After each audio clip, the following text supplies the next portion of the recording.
Welcome to Big Faces Worldwide, where we talking nothing but this boxing, fam. What's good, fam? Hey, listen, man. What's up with Jermall Charlo?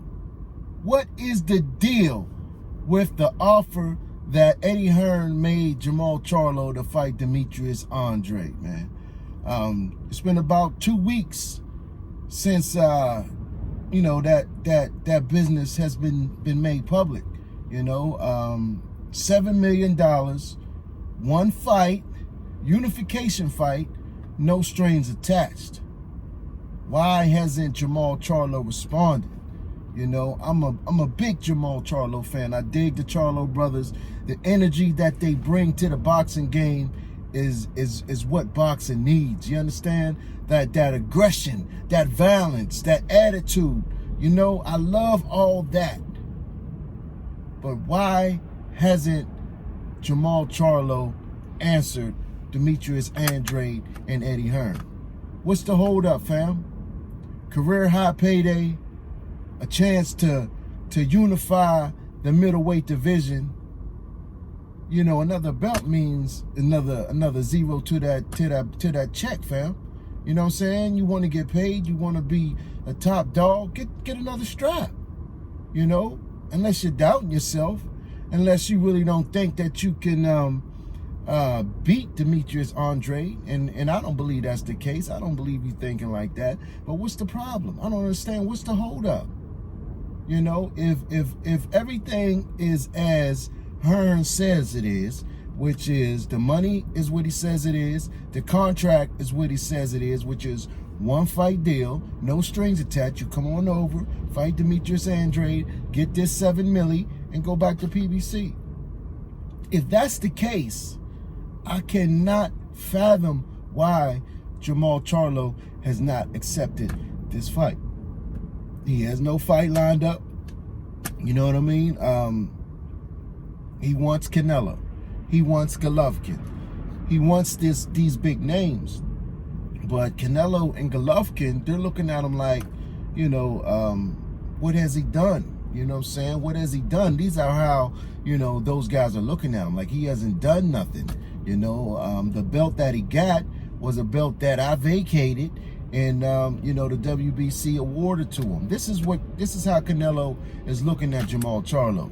You know what I mean? I think Jermall Charlo is, one of the top dogs at middleweight, man. I think, a fight with any of them guys would be exceptional. You know what I'm saying? In my eyes, a fight with Canelo Alvarez and Jermall Charlo is 50-50, man. You know what I'm saying? That's a 50-50 fight. Canelo has more experience inside the ring, man, but I think, Jermall Charlo's athleticism, his explosiveness, his mental fortitude, and his hunger, you know what I'm saying, makes up for that experience that Canelo has over him. As far as Gennady Golovkin, I believe Gennady Golovkin will never fight Jermall Charlo. Golovkin is looking for that super payday, you know what I'm saying, and he's looking for his walking papers. He wants to make one big splash, one big payday, and then he's gonna hit the highway. You know what I mean? Sergey Derevyanchenko is calling Jermall Charlo out. He wants a shot. I think that fight will be very, very interesting. You know what I mean? Very interesting. I would love to see Charlo versus Derevyanchenko. That's a good fight. I know they're talking about Chris Eubank and Jermall Charlo. In my opinion, Jermall Charlo would be a little too much for Chris Eubank, but it would be a good fight. You know what I'm saying? It would be a good fight, but I favor Charlo heavily in that fight. But against Demetrius Andrade, Charlo seems to not be interested in fighting him. Ronnie Shields, who's the trainer of Jermall Charlo, he's been quoted in interviews stating that Demetrius Andrade brings nothing to the table. And I was a little dumbfounded by that statement, being that he's a champion in the weight class that your fighter's fighting in. So what do you mean he brings nothing to the table? You know what I'm saying? That type of verbiage right there is the same verbiage that Canelo and Golovkin is using on Charlo. He brings nothing to the table. You know, in other words, I don't want to fight him. You know what I'm saying? I don't think Charlo's going out like that, man. You know, I don't think he's going out like that. It's got to be Al Heyman and them guys, you know, promising them better opportunities, promising them bigger things in the future, you know. Because just not too long ago, there was the tunnel was dark. There was no light at the end of the tunnel about Jermall Charlo getting the title. You know what I'm saying? There was no light at the end of the tunnel. They was boxing him out. You know, nobody wanted to fight him. The Zone had all the middleweights, had all the titles, you know, and things like that, man. But, you know, with Canelo Alvarez not wanting to fight Jamal, there came the opportunity for him to become franchise champion, and the WBC had to elevate, you know, Jermall Charlo as the full middleweight champion. You know, a lot of people, you know, look down and frown upon that, saying that he didn't win his title in the ring. Well, this ain't nothing new, man. This is not nothing new, man. The interim champion, you know, is just that. He is the interim champion. And should something happen where the champion cannot fight no more, or the champion, in this case, doesn't want to fight and vacates his title, the interim champion becomes full champion. You know what I'm saying? That's textbook. That's textbook. Same thing with Devin Haney, you know, and Lomachenko. It's textbook that Devin Haney becomes the full champion. You know, but what the WBC should have did to make it look a little better and to make it more appealing to the fans, they should have made that fight with Brandon Adams for the WBC middleweight title, so he could at least say he fought for the title. You know what I'm saying? But I want to know what's going on, man. I want to know what's going on and why Jermall Charlo has not accepted that offer for $7 million, man. I do not believe that Jermall Charlo has made that much in the ring. Nowhere near that much in the ring. You know what I'm saying? So if this is a career high payday, you know, you're going over there for one fight only, what's the problem? What's the problem? I don't see it, man. You know, PBC, they got their own way of doing things. You know what I'm saying? Al Heyman is a type of guy who don't want to budge. You know what I'm saying? Who feels that he don't need to go outside of his perimeter to entertain these fights. We're seeing it with Errol Spence and Terence Crawford. You know, the biggest fight to be made right now. Everybody wants that fight. You know what I'm saying? The fans want it. The boxing pundits want it. The media want it. You know, but PBC and Errol Spence got a plan.